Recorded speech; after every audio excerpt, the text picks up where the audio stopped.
Luke 15 is fascinating. You see, it starts with similar parables, the parable of the lost sheep and the parable of the lost coin. Those two parables show us that God seeks us out and that he and all of heaven rejoice when a lost person is saved. But it's the story of the prodigal son. It's the story that we all know and we all love. And this story got me to thinking, what are you waiting for? Maybe you're waiting to get your life together. Or maybe right now the time just isn't right.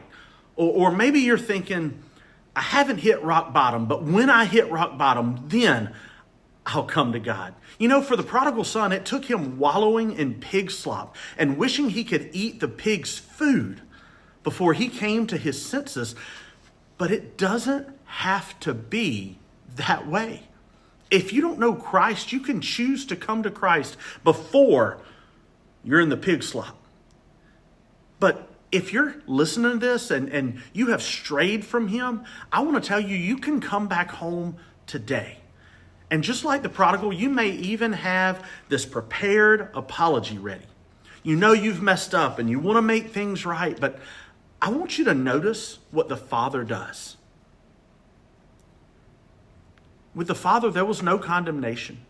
There was no I told you so. There was no lecture of what he should have done differently. There was only a Father with open arms running to embrace his returning child. Look at verse 20 with me. It says, so he got up and came to his father. Listen, but while he was still a long way off, his father saw him and felt compassion for him and ran and embraced him and kissed him.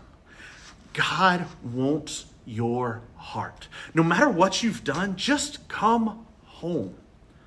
Or maybe that's not your story. Maybe that's not you here. Maybe you can't remember a time when you were not in your Father's house.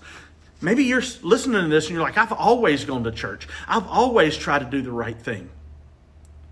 Can I tell you that the older brother was just as much a prodigal as the younger?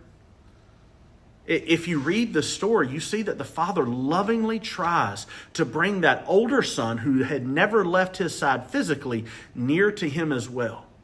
You can be sitting in a pew Sunday after Sunday, and your heart can be far from the Father.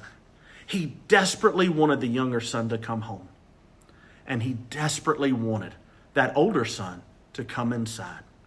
So whichever one of these sons you can identify with in this story, just come to Jesus. He is seeking out that relationship with you. Until tomorrow, be blessed and have a wonderful day.